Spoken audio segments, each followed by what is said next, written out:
From a history-making moment from a rookie who is making a habit out of them to a long-awaited return that's now a potential season-ending injury and a reason to break out the brooms. It was an eventful weekend for the Atlanta Braves, to say the least, as they continue the drive for a fifth straight National League East title. You're watching Battery Power TV. Cory McCartney, along with Grant McAuley, as always. And Grant, a ton to unpack, but let's begin with our weekly State of the East. And as the Braves roll, so do the Mets. The division lead remains at one game, but at least for the next three games that the Mets have the easier schedule narrative is going to take a break, as New York has the Milwaukee while the Braves host the Nationals.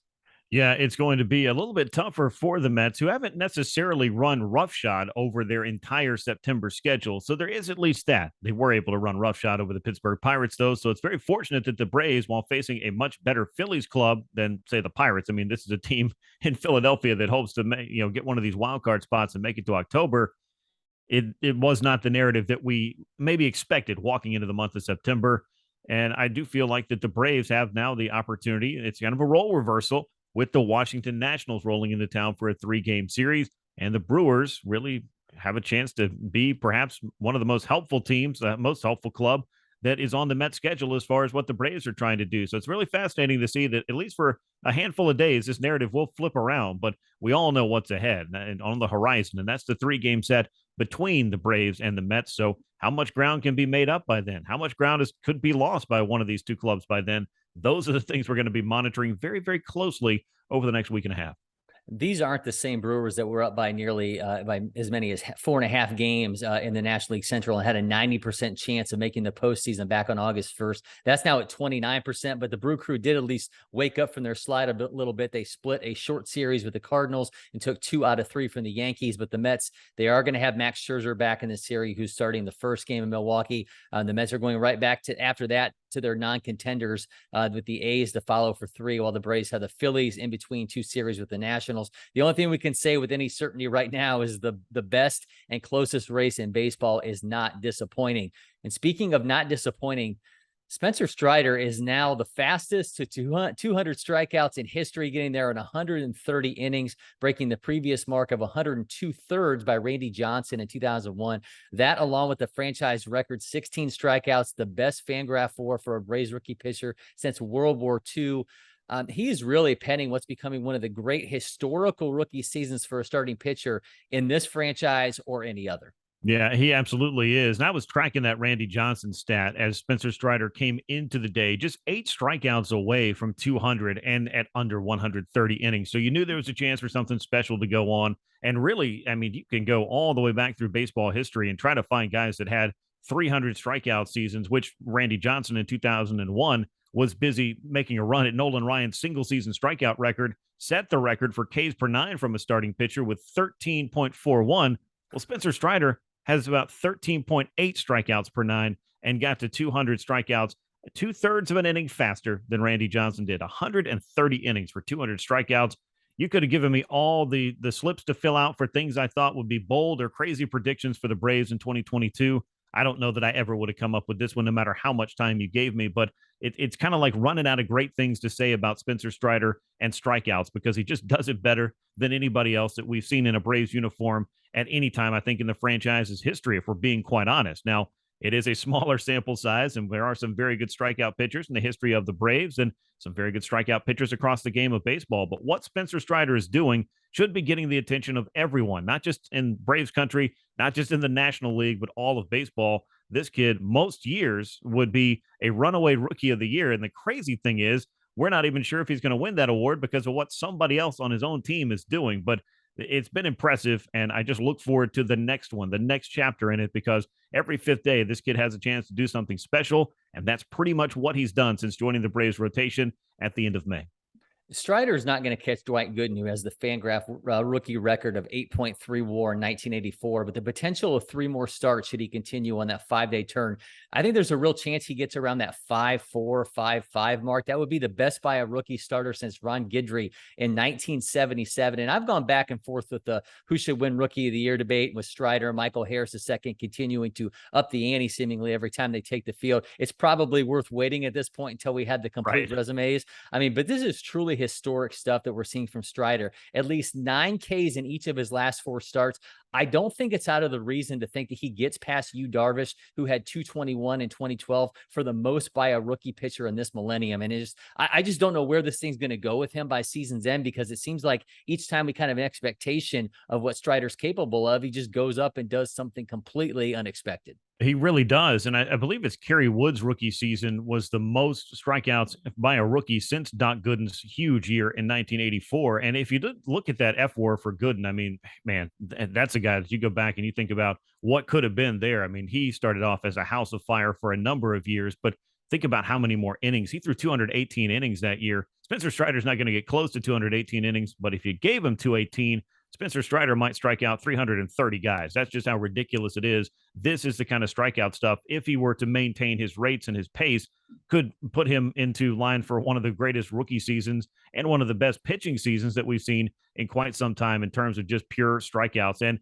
the fact that he started the year as a reliever, you understand why he did. But I think it says a lot for both Spencer Strider and for the Braves, who did believe that we're going to try to keep this guy stretched out. We're going to try to find opportunities to use him as a starting pitcher, because a lot of clubs might have just said, okay, you've got a great arm. This year, we're going to concentrate on kind of using you here, there, and wherever in relief. Maybe he morphs into a big time bullpen weapon, but the Braves didn't necessarily have that big time bullpen weapon need. Yes, you'll take all the great bullpen arms you can get, but kudos to everybody involved here, and for Spencer Strider for putting the numbers up that really just underscored the decision that he is a starting pitcher. And if there was any question about that, I think it should be gone by now. And as we've talked about, you and I, with this Rookie of the Year award, yes, Michael Harris playing every day is usually going to give him an edge, but getting to this 200 strikeout plateau is a huge line on the resume of Spencer Strider. And then additionally, it's going to be just over the final, 3 weeks or so, padding that resume, quite honestly, for Spencer. So it's been fun to watch. It's not over yet, but if the Braves were looking for some exciting players and some new things in 2022 to kind of up the ante from a World Series winning club, well, Spencer Strider's rookie year, Michael Harris's rookie year, just a couple of the highlights so far. Well, from a high to a low, Ozzie Albies' long-awaited return lasted all of 2 games. The All-Star second baseman was out since June 13th, fractured his right pinky, sliding headfirst into second base on Saturday. He's now out for the remainder of the regular season. There's a chance he could be back in the postseason, but I mean, Grant, there's really no other way to couch it. It's just a really cruel twist of fate if you're Ozzie Albies. Yeah, it really is. And the crazy thing is, on the left hand, he had the little sliding mitt on. On the right hand, it went into Gene Segura's spike, and the next thing you know, it's a fractured pinky finger and he's done for the year. And the good news, I guess, is as far as the injury is concerned, it didn't require surgery. So the door is open should the Braves make that postseason run again, all the way through October, that Ozzie Albies could return. But just what an absolute gut punch for a kid that worked so hard to get back. 3 months he's sidelined, 81 games, so half a season he was having to sit and watch and work his way back, finally gets back. And it felt like such a boost for the Braves at a time in which you'll take all the momentum you can get. You're trying to chase down the Mets. Ozzie Albies has been a huge and critical factor on the field, in the clubhouse, for this club and all the winning it's done over the 4 years prior. And I'm sure would like to kind of atone for what was a bit of a slow start there. Have that chance to come in, and it's not how you start, it's how you finish. All those things all taken away from Ozzie Albies on that slide. So you absolutely hate to see something like this happen, and you hope that there is that chance that the Braves continue to play great baseball and Ozzie has a chance to get back again here in 2022. But man, it's been such a frustrating ride for him this year, and it's forced the Braves, obviously, with necessity being what it is, to kind of invent ways to fill his shoes. And now Vaughn Grissom, after handing that job to Ozzie Albies, to go down the stretch, is going to take that job back. And perhaps that's something that energizes Vaughn and gives him an opportunity to maybe go on another run and play his best baseball down the stretch, because the Braves could certainly use it. Well, he was so key over the past 6 weeks before that. I mean, even a lot of times helping keep the Braves in this NL East race. Had an 831 OPS and 302 average. It was a great story and fodder for people like us trying to figure out how the Braves were going to make this whole thing work when Albies got back. Now it's an immense luxury that they even have a player who's already made the impact that Grissom has to go back to. I mean, Albies is just so dynamic and more extra base hits than any NL player at the position since 2017. There's obviously the emotional charge that came with even having him back in the lineup, but now it's right back to the spotlight for Grissom. He's hit 30% above league average since his debut. I know he's kind of had those ebbs and flows, but they're really going to need to have him find some consistency here down the stretch, because it went from being, a matter of what can you do until Albies came back.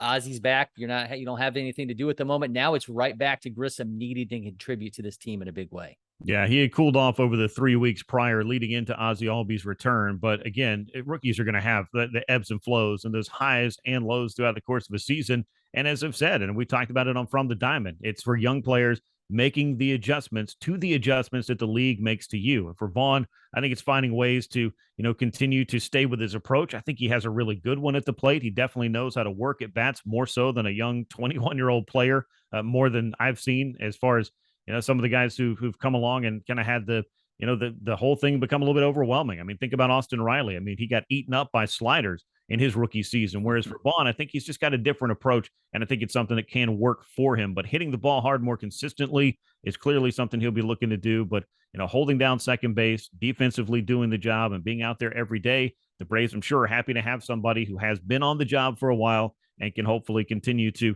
carry that mantle unless or until you get Ozzie Albies back. And then all those decisions that we were talking about. Does Vaughn play the outfield? What happens in the offseason? What are the Braves going to do at shortstop, etc.? Well, all of that can pretty much wait to the hot stove, which is probably best for all parties involved.